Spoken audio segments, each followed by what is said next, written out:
Dalam bingkai tema utama teologi sehat, gereja sehat di tengah dunia yang sakit, pada pokok bahasan yang keenam, hari kedua kita membahas mengenai terapi kesembuhan gereja.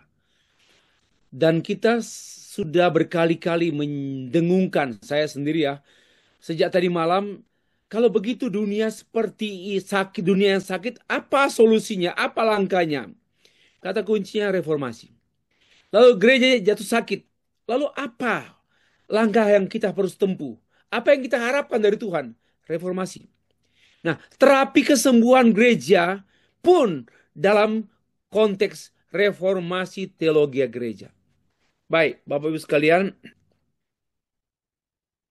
saya perlu awali dengan satu pertanyaan.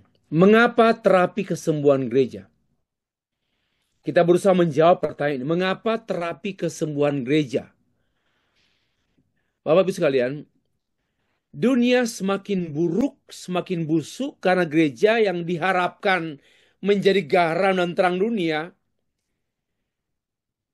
Ini harapan dunia pada gereja, yaitu gereja bisa menerangi kegelapan dunia dan bisa menjadi garam untuk mengatasi kebusukan-kebusukan dalam dunia.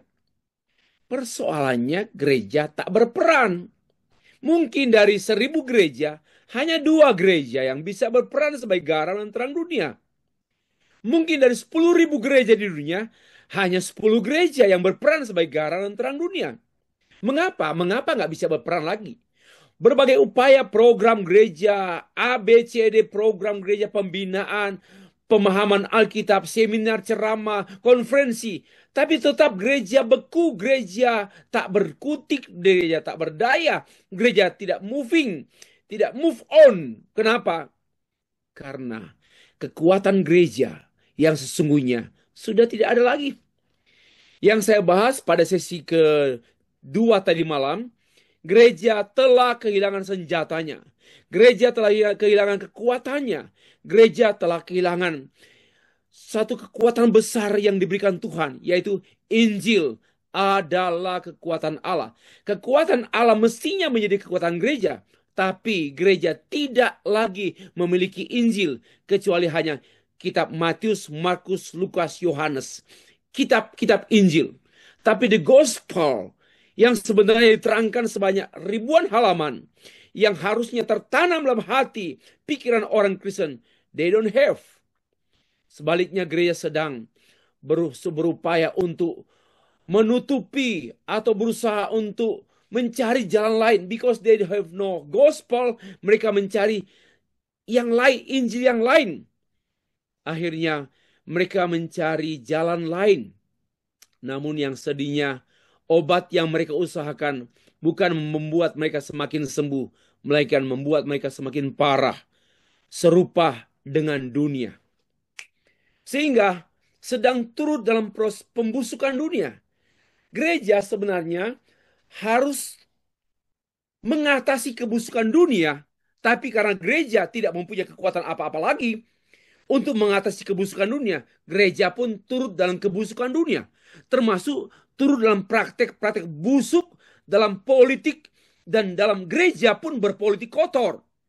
Saya tidak malu-malu menyampaikan bahwa permainan keuangan, permainan uang dalam pemilihan ketua daerah di Manado itu masih main uang. Yang sampai kepada saya, om saya pendeta gereja A, dan dia harus bayar untuk memilih ketua daerah gereja A, B. Ini kotor betul, kotor sekali.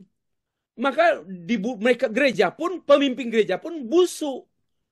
Bagaimana mungkin menggarami atau bagaimana mungkin peran garam gereja? Oh, dia sendiri sudah, gereja sendiri busuk. Bapak Ibu, mengapa terapi gereja, kesembuhan gereja? Mengapa terapi gereja? Bapak Ibu sekalian, kenapa perlu terapi? Saya mau sampaikan demikian. Mark Leberton menilai gereja masa kini begini. Mungkin kebenaran yang paling mendasar adalah kebenaran tentang kehilangan arah dunia. Lebih buruknya lagi, gereja tidak menyadari hal itu. Nggak aware. Ini adalah krisis ganda yang dialami oleh sebuah komunitas yang Yesus katakan sebagai terang dan garam dunia, garam bagi dunia. Ini adalah sebuah krisis yang muncul sebagai akibat dari kegagalan menjadi dan melakukan apa yang paling utama bagi identitas serta tujuan gereja, mengikut Kristus. Follow Jesus. Kata kunci orang percaya sebenarnya follow Jesus. Follow Jesus. Become a follower of Christ. Tapi sekarang lebih banyak follower YouTube. Follower of Christ. Sebenarnya kata kunci gereja adalah pengikut Kristus. Itu esensi kekristenan adalah pengikut Kristus. Tapi sangat menyedihkan, itu pun sudah jarang didengar, jarang dikhotbahkan, dan jarang dinampak terlihat dia pengikut Kristus. Dia hanya, dia anggota gereja A, dia pengikut pendeta. Pendetanya siapa? Pendetanya siapa? Majelisnya siapa? Gereja A, gereja B, gereja C.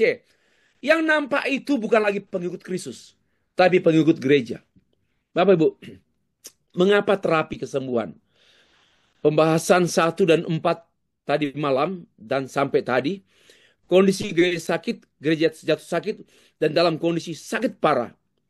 Kita sudah menyampaikan setiap akhir sesi saya, kita minta belas kasihan Allah. Diharapkan melalui doa-doa kita, supaya terjadi terapi kesembuhan melalui reformasi teologi gereja. Gereja hanya dapat disembuhkan oleh teologi, bukan oleh sosiologi, bukan oleh antropologi, apalagi politik, oleh hukum manapun. Yang menyembuhkan gereja haruslah teologi. Teologi adalah rumusan kebenaran dari Alkitab. Teologi adalah pemahaman kebenaran dari Alkitab. Teologi adalah satu sikap, satu keyakinan dari Alkitab, kebenaran dalam Alkitab. Semuanya from the Bible. Menjadi mindset Alkitab. Kita bisa berdoa pun karena Bapak Ibu berkata, Pak, itu teologi kan sekolah teologi. Walaupun nggak sekolah teologi, sebenarnya gereja mengajar teologi pada jemaat. Saya mengatakan, khotbahnya harus teologis. Semua sebenarnya gereja hendaknya mengedepankan program pembinaan teologi dalam gereja. Ada pemahaman Alkitab secara teologis, khotbah teologis, nasihat teologis, nasihat perkawinan teologis, semua. Maka saya yakin sebenarnya semua orang Kristen, walaupun dia bukan ahli, mestinya berpikir teologis, bertindak teologis, berkata teologis, nggak bohong. Berkata teologis, bilang 5, jangan bilang 50. Berapa jemaatmu? 500 pada 50. Itu nggak teologis, bohong-bohong. Jadi sebenarnya teologi itu hal yang wajar, apa adanya. Nggak ada kemunafikan, nggak ada penipuan, nggak ada kebohongan. Itu teologis. Nggak usah tanya, apa harus sekolah teologi di Jakarta? Apa harus sekolah teologi di Manado? Ya, kalau dipanggil menjadi hamba Tuhan full-timer, full heart, ya sebaiknya sekolah teologi ya. Tetapi orang Kristen itu teolog, yaitu mengerti firman. Karena ada firman, ada menerima Roh Kudus, ada pembinaan, ada pengajaran pendeta. Bagi saya, mestinya setiap orang Kristen adalah orang-orang yang belajar teologi. Bapak Ibu yang dikasihi Tuhan, mengapa reformasi teologi gereja? Sekalipun tidak ada kata reformasi dalam Alkitab, namun ada kata yang sinonim dengan reformasi dan ada peristiwa yang sinonim dengan reformasi. Alkitab ada kata pembaharuan seperti Raja Yosia, ada kata pemurnian atau pentahiran Nabi Maleaki, dan ada kata pertobatan dan transformasi dalam pikiran Rasul Paulus yang dikemukakan dalam kitab Roma. Jadi sebenarnya kata reformasi memang tidak ada dalam Alkitab, tapi itu sinonim dan sama dengan peristiwa pembaharuan, pentahiran pun dalam sejarah. Yesus Kristus, Rasul Paulus, Agustinus, Martin Luther. Saya mau awali dengan Yesus Kristus karena dia datang sebagai reformator yang sejati. Dia tidak hanya mentransformasi, tapi mentransformasi hati yang busuk, hati yang berdosa dibersihkan oleh darah Yesus. Reformasi kembali pada natur semula, bahwa Allah menciptakan manusia adalah baik adanya, tanpa dosa, penuh kebenaran, penuh kemuliaan, tapi dikotori oleh dosa. Dan Kristus memulihkan gambar Allah yang rusak pada manusia. Dipulihkan oleh gambar Yesus. Itu namanya reformasi. Rasul Paulus pun adalah rasul reformasi. Agustinus abad 4, abad 5 adalah tokoh bapak gereja reformasi. Martin Luther pun pada abad 16 adalah bapak reformasi. John Calvin bapak reformasi. Dan para reformator lainnya sampai abad 20. Abraham Kuyper, Billy Graham abad 20. John MacArthur tahun 2 ya. John MacArthur masih ada sekarang. Michael Horton, David Wells, dan Stephen Tong. Ini tokoh-tokoh reformasi masa kini.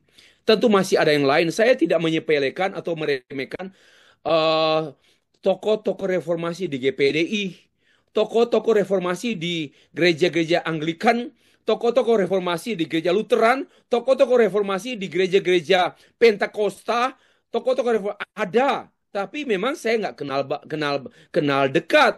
Namun saya banyak kenal tokoh-tokoh yang saya tuliskan di screen ini karena buku-buku yang saya baca. Jiwanya jiwa reformasi. Firman yang disampaikan firman pembaharuan. Kembali, go back to the Bible. Back to the God. Kembali pada Allah. Kembali pada Allah. Bukan pada alam. Pada Allah, pada Allah, pada Allah. Pada firman, pada Alkitab. Itulah reformasi. Semua penulis seperti Billy Graham, Abraham Kuyper senantiasa menuliskan firman yang sudah tertulis dalam Alkitab ditulis ulang menjadi bahasa-bahasa pembaruan, bahasa-bahasa reformasi. Apalagi Stephen Tong, Dr. Stephen Tong. Sepanjang hidup yang saya tahu sejak tahun 70-an saya tahu dia sampai hari ini. Spiritnya pembaharuan gereja. Spiritnya pembaharuan kembali pada Alkitab, cinta Alkitab, mengasihi Tuhan sungguh-sungguh dengan belajar teologi sungguh-sungguh. Itu yang kita tahu dari Dr. Stephen Tong. Saya menulis buku tahun 2017 dalam rangka sebenarnya perayaan 500 tahun reformasi. Dan saya menulis buku Teologi Reformasi Gereja Abad yang ke-21. Dan di sejumlah ini saya memaparkan gereja menjadi serupa dunia.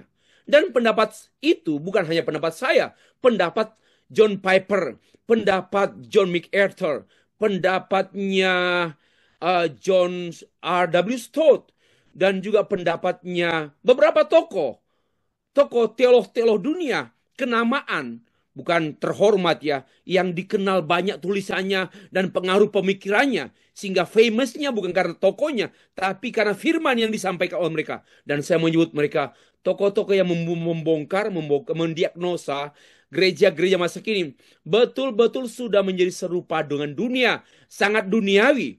Itu yang saya tulis dalam hampir 400 halaman. Bapak Ibu sekalian. Mengapa gereja? Mengapa reformasi teologi gereja? Sekali lagi saya sudah sebut itu ya. Saya sudah sebut tadi. Nah, kita melangkah kepada materi berikut. Reformasi itu kembali pada prinsip utama. Apa itu? Kembali pada prinsip utama Allah. Apa prinsip utama Allah? Yang prinsip utama Allah telah diakomodasikan oleh Allah dalam Alkitab, firman Allah. Ya, sejak zaman perjanjian lama dan perjanjian baru, yang kemudian kontinuitasnya peran para teolog reformator sampai hari ini, yaitu kembali kepada Allah, kembali pada firman Allah. Dan ini merupakan idenya Allah, gagasannya Allah. Bukan gagasannya idenya Luther. Oh Tuhan, aku punya ide. No. But God put the idea, God's idea into Luther mind, Luther heart. Maka itu, reformasi itu adalah agenda Allah, ide Allah, gagasan Allah, dan agenda Allah. Maka kalau itu gagasan Allah, tidak mungkin batal. Dan tidak mungkin tidak terwujud. Reformasi bukanlah agenda gereja, bukanlah agenda teolog, bukan agenda para reformator, bukan agenda pendeta, melainkan agenda Allah Trinitas. Yesus Kristus tidak mungkin membiarkan gerejanya.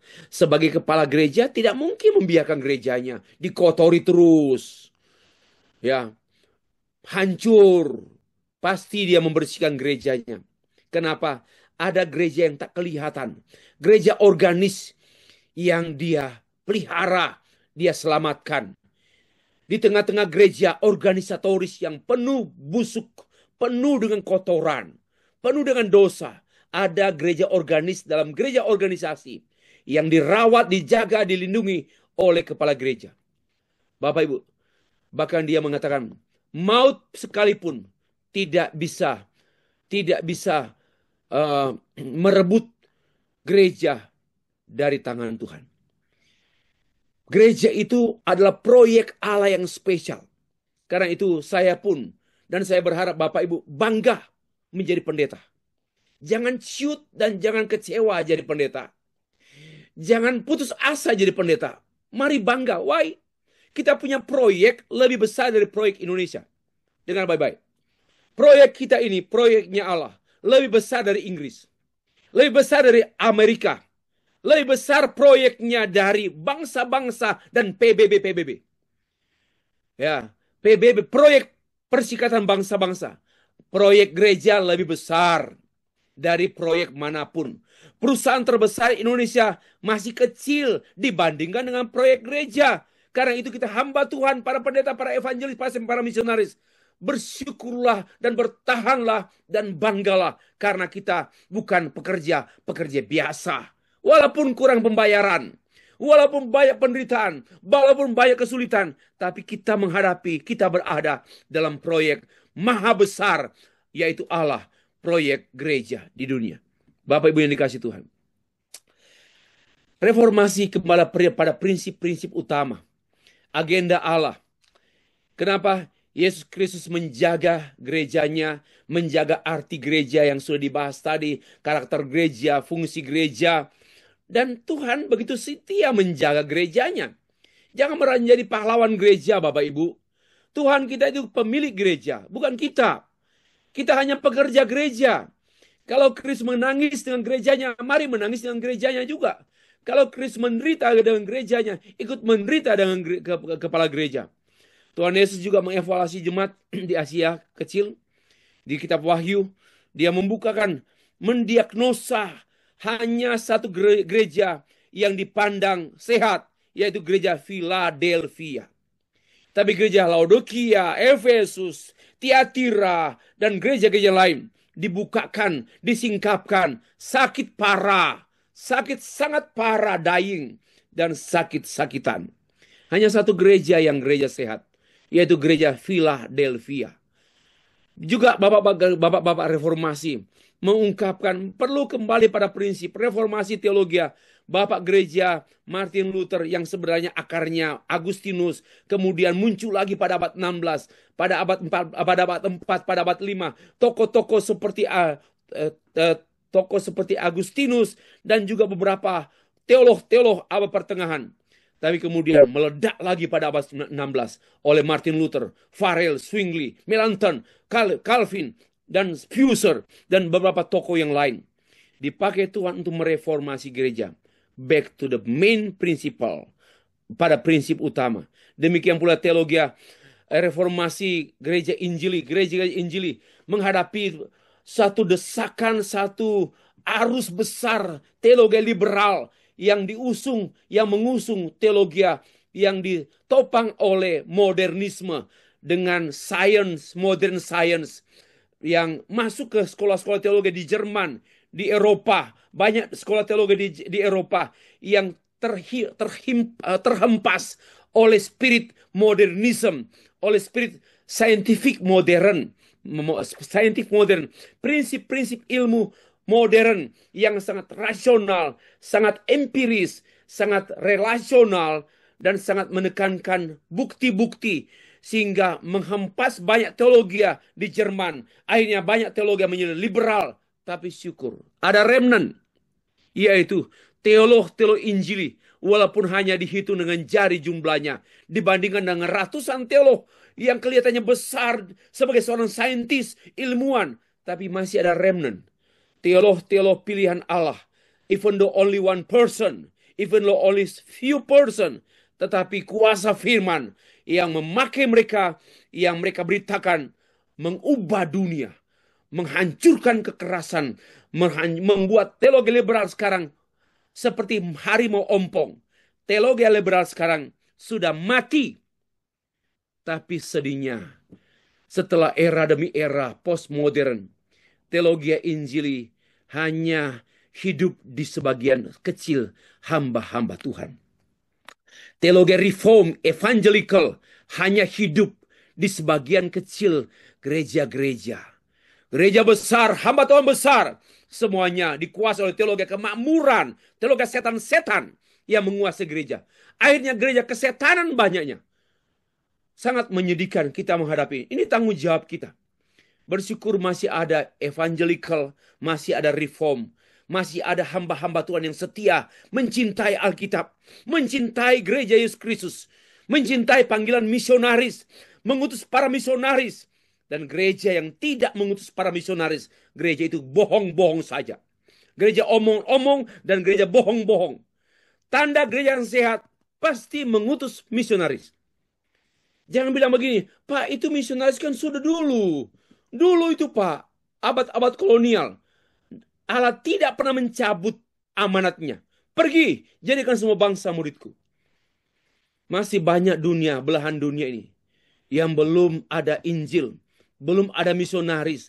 Gereja sekarang membangun kerajaan besar di Indonesia, di Singapura, di Los Angeles, sampai Lost in the Angels, by the Angels. Apa? Nggak ada pengutusan misionaris.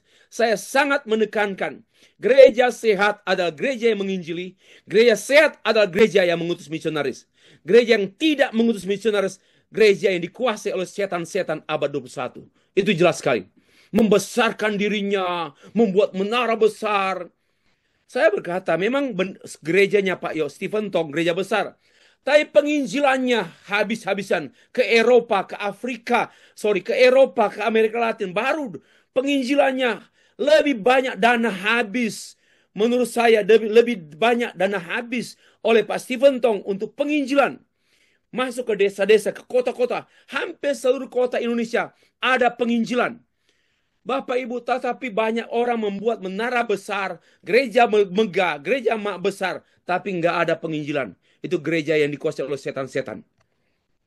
Nggak ada pengutusan misionaris, nggak ada sekolah Injil. Hanya membangun satu menara gereja yang praise and worship, tapi less gospel. Praise and worship, tapi miskin kerohanian. Sesuatu yang menyedihkan. Ini evaluasi Tuhan. Evaluasi kita pun melihat gereja masa kini. Reformasi adalah panggilan Allah. Bapak Ibu, menyukai reformasi atau reform bukan berarti dia reform. Bukan berarti dia reformasi. Banyak orang menyebut diri reformasi, suka menyebut itu. Bukan berarti dia reform. Karena menurut saya reformasi itu cara pandang. Itu worldview. Evangelical itu, Injil itu worldview. Bukan ayat demi ayat. Bukan hanya mengaku teriak-teriak di pinggir jalan. Bukan hanya meneriakkan hidup kudus. Evangelical atau reform adalah mindset. Adalah worldview, cara pandang. Bukan sekedar keyakinan, bukan sekedar pengetahuan, bukan sekedar pengakuan. Melainkan satu God's special calling dari Tuhan. Ia memanggil alat-alat reformasinya, yaitu orang-orang yang spesial, yang dipilih, ditetapkan, dilengkapi, dipakai, dan diutus dan dipakai, yaitu para reformator, yang disiapkan, diperlengkapi oleh Tuhan, yang sangat mencintai Alkitab. Saya mencintai firman Allah. Penggalian Alkitab, suka menafsirkan, suka menggali, suka membuat rumusan-rumusan teologis. Sekarang, berapa kaya pendeta-pendeta kaya teologi dalam khotbahnya? Atau hanya kaya kesaksian? Berapa kaya teologi, kental teologi, khotbahnya sangat kental teologi. Atau sangat cair teologi, tapi kental dengan kesaksian. Kesaksian Abul Nawas banyaknya juga bohong-bohong supaya diundang lagi dan dibayar lagi pendeta-pendeta seperti itu. Berapa kental teologi khotbahmu? Berapa kental teologi doamu? Berapa kental teologi puasamu? Berapa kental teologi pelayananmu? Atau hanya praktis, tis. Bapak Ibu, mari kita terima firman. Saya yakin seperti Martin Luther. Dia nggak mengusulkan, Bapak, ya Allah, aku mau jadi reformator. Enggak. Tapi dia dipanggil Tuhan. Pada waktu dia dipanggil Tuhan, Dan dia mulai menerima satu kegelisahan dalam hatinya.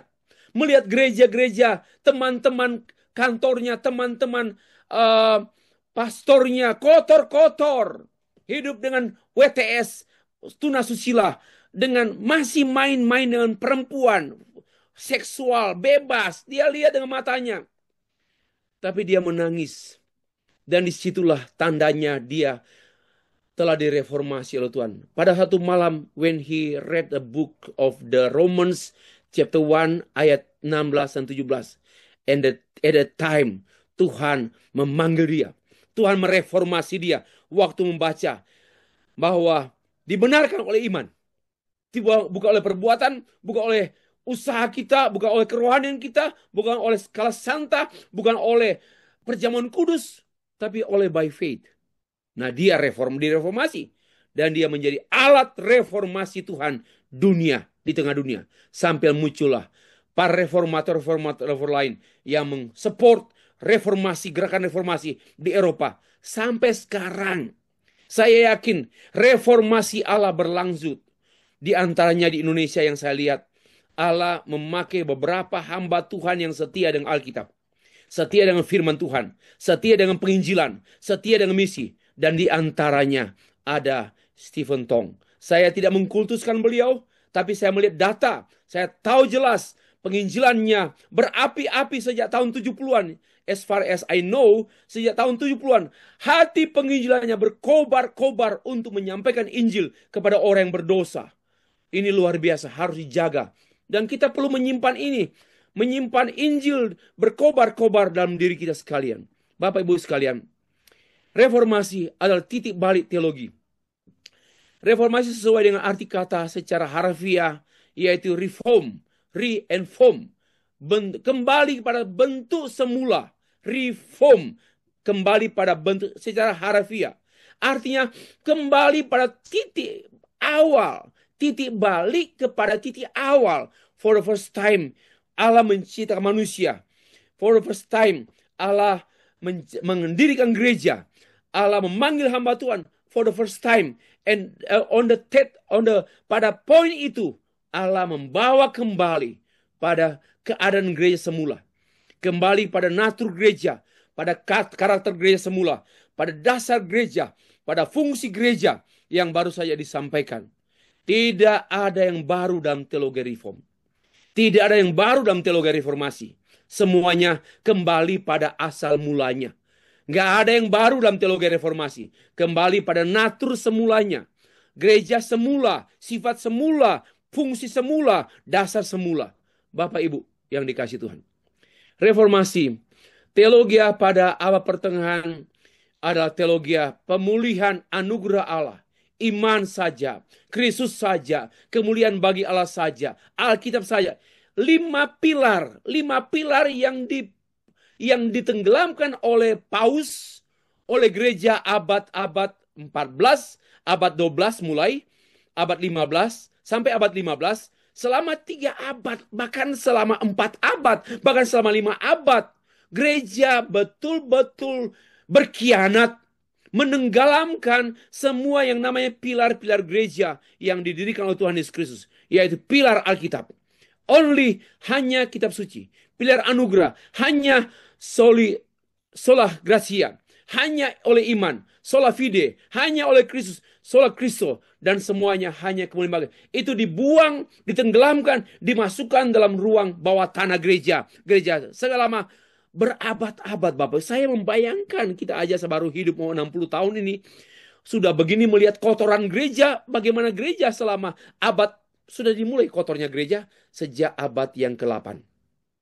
Teologi Agustinus pada abad 7-8, abad 6-7-8 menjadi standar, tapi kemudian digerus, kemudian menjadi tipis.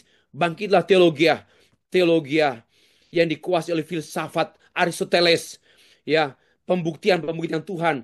Lalu kemudian dikuasai oleh filsafat tentang pertanyaan tentang Tuhan. Dijawab oleh filsafat. Sampai abad 13, 14. Gereja selama 4 abad, 400 tahun. Kotor. Bagaimana kita memikirkan selama 4 abad, 400 tahun, bahkan 500 tahun. Gereja dikepung oleh kekafiran, kepausan. oleh bau busuk gereja, oleh bau busuk pemimpin gereja. Selama 400 tahun. Saya pikir, wow. Lalu nggak ada yang bangkit. Ada ada Wycliffe, ada John Huss, coba-coba jadi mereformasi, dibunuh. Tapi saatnya tiba. Ada Martin Luther, menegakkan kembali gereja, membersihkan gereja. Puji Tuhan. Akhirnya, para reformator mengembalikan prinsip utama gereja, yaitu hanya oleh Alkitab, hanya kitab suci, hanya oleh anugerah, hanya oleh iman, hanya Kristus, nggak ada Kristus yang lain. Nggak ada jalan lain, nggak ada kehidupan yang lain, nggak ada kehidupan yang lain. Dan semuanya only God, kemuliaan hanya bagi Dia. Dipulihkan oleh gereja. Selama 400 tahun, gereja membodohi pemimpin gereja, membohongi jemaat-jemaat selama 400 tahun. Dan bukan tidak mungkin hari ini, banyak pendeta menipu jemaat dengan khotbah-khotbah yang dangkal, dengan khotbah-khotbah kerupuk, dengan khotbah-khotbah marginal, bukan mengenai anugerah Allah, mengenai iman, pembenaran, pengudusan Kristus saja, kemuliaan. Itu nggak dikhotbahkan lagi. Sekarang khotbahnya apa? Kebahagiaan, hidup sukses, sering kata sukses, sukses, sukses, sukses. Itu khotbah para setan. Tak ada sukses dalam Alkitab.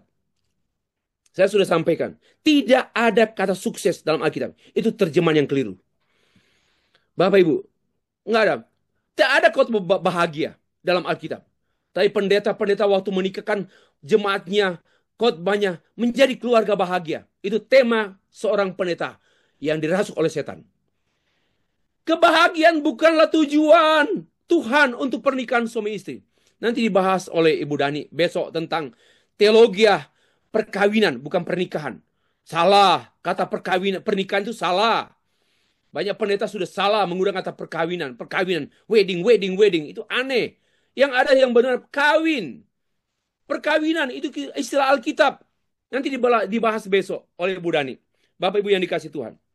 Kita kembali bersyukur. Walaupun hanya sedikit, hanya remnant, hanya sedikit orang yang cinta Tuhan, yang serius dengan kemurnian, walaupun miskin, serius dengan Injil, walaupun susah dalam pelayanan. Sekarang banyak orang mudah pelayanan karena banyak uang, apalagi jemaatnya hanya ditipu-tipu dengan semua fasilitas jemputan, nanti setelah khotbah makan, dan juga ada pendoa syafaat dibayar, gila sekali. Gereja sekarang gereja kerasukan setan. Masa pendoa syafaat dibayar tiap minggu? Coba lihat itu. Apa enggak gila gereja-gereja seperti ini? Untuk apa? Pemusik. Sekarang profesional. Para pemusik yang main gitar dibayar tiap minggu. Dibayar tiap minggu. Karena profesional. Ini gereja apa seperti ini? Bayar-bayaran. Saya pernah ditanya berkali-kali. Dan jangan pernah tanya saya. Pak Jeffrey, Bapak menyampaikan 3 sesi seminar. Mohon maaf. Boleh kami panitia tanya. Berapa per sesi Bapak mendapat bayaran? Saya bilang, tanya sama setan. Setan punya jawaban. Saya tidak jadi memberi seminar. Pak, jangan marah, Pak. Mohon maaf. Kamu merusak gereja dengan bayaran-bayaran. Berhentilah. Saya bilang, saya menjadi pendeta miskin pun tidak apa-apa. Daripada semuanya serba mewah, serba ada, serba servis, serba apa itu. Mohon, kita harus ubah gereja. Mulai dari sekarang. Siapa? Saya. Jangan mereka. Saya yang harus berubah dulu. Jangan minta mereka yang berubah. Saya yang berubah dulu. Kita harus menangisi Bapak Ibu dengan keadaan gereja sekarang. Penuh dengan penyamun-penyamun. Bergelar doktor, profesor dalam gereja. Tapi doktornya tipu-tipu. Nggak kuliah, tapi dapat doktor. Itu saya tahu berapa pendeta Indonesia yang nggak sekolah. Hanya pulang dari Kanada. Pulang dari Kuala Lumpur, langsung dokter. Itu setan. Penipu-penipu jemaat, penipu pekerjaan Tuhan. Memang Tuhan bisa ditipu. Bapak Ibu, sekolah sungguh-sungguhlah. Saya minta juga sekolah, jangan pernah tipu-tipu. Kuliah sungguh-sungguh. Biarpun bodoh. Daripada pandai tapi pandai nipu. Ini nggak bisa kita pertahankan. Kita mesti merubah. Siapa? Saya.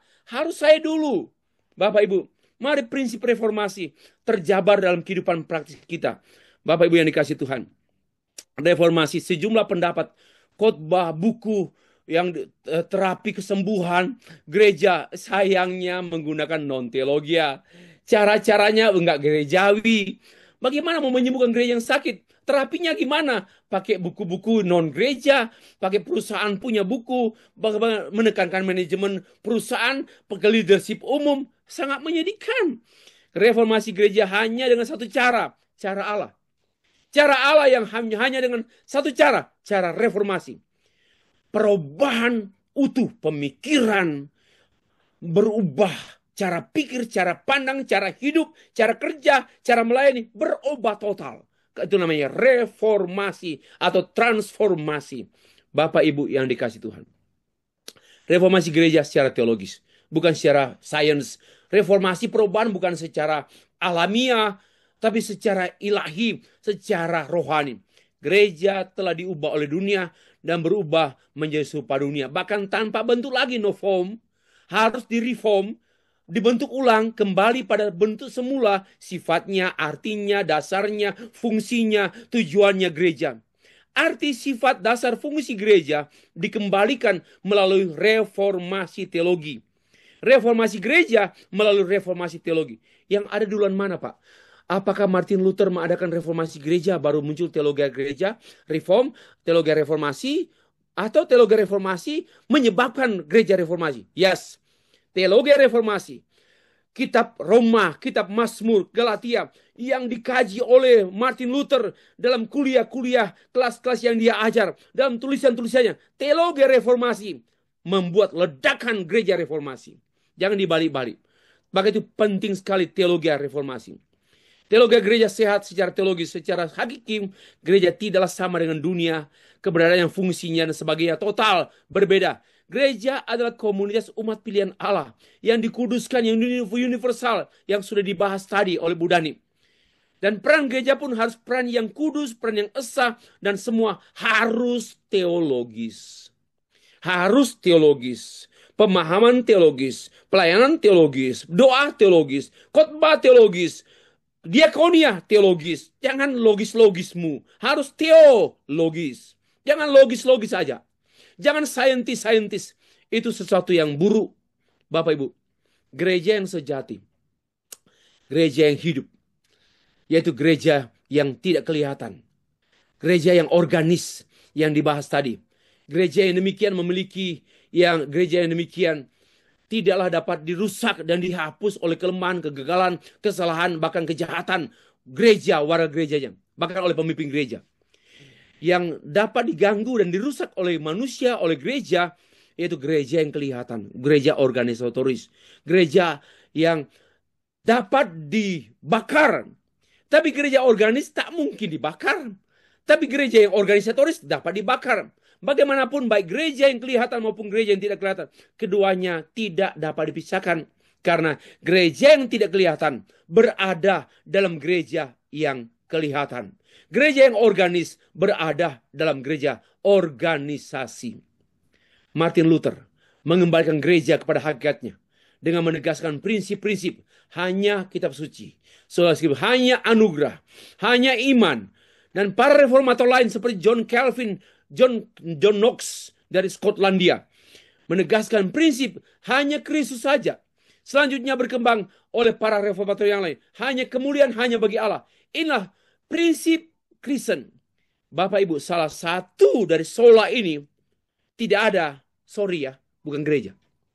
Salah satu dari sola ini tidak diakui, tidak diterima, tidak diakomodasi, tidak dipercaya. Sorry ya, solanya, sorry, yaitu bukan gereja. Itu pengkhianatan gereja. Bapak Ibu yang dikasih Tuhan, saya harus akhiri dengan penutup. Mari kita memohon belas kasihan Tuhan. Berkali-kali. Jangan mengusulkan, saya mau jadi reformator. Nanti Tuhan siapkan. Engkaukah, sayakah, diakah, terserah Tuhan. Tapi kalau di dalam hati kita ada beban, Tuhan, aku menangisi gereja. Kok kotor banget sih Tuhan? Kenapa Tuhan? Lalu apa peran saya Tuhan? Mungkin itu tanda-tanda engkau dipakai Tuhan untuk menjadi alat reformasi Tuhan.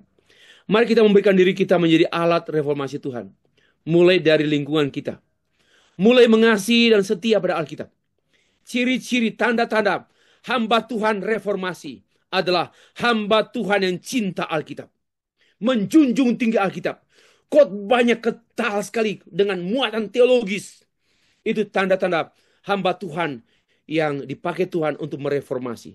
Mulailah dengan penuh ketaatan mengajarkan, mengkhotbahkan hanya Yesus Kristus. Only Jesus Christ. Only the gospel. Nggak ada Injil yang lain. Nggak ada Yesus yang lain. Nggak ada berita yang lebih penting. Bapak Ibu coba evaluasi. Di khotbah Bapak Ibu dari Januari sampai bulan Mei ini. Tema-tema kita. Apakah tema-tema marginal atau tema-tema core? Tentang menentukan. Injil menyelamatkan. Injil mendewasakan. Injil mentobatkan. Atau khotbah bagaimana membangun hidup sehat. Bagaimana mendapatkan kebahagiaan. Bapak Ibu. Mana khotbah-khotbah tak berisi, khotbah-khotbah yang Tuhan membuat Tuhan sedih. Mana khotbah-khotbah yang Tuhan tersenyum. Tolong evaluasi. Mana khotbah-khotbahmu, pengajaranmu, kuliah, ruang-ruang kuliah yang kau isi dengan sains saja. Saya bukan anti sains. Saya suka sains, tapi nomor 3. Saya suka teologi sebagai ratu. Saya suka filsafat sebagai anak buah teologi. Saya suka sains sebagai cucunya teologi. Itulah Bapak Ibu yang saya pikir tentang the queen of science. Theology is the queen of science and master of philosophy. Bapak Ibu yang dikasih Tuhan. Itulah pemaparan saya. Terima kasih.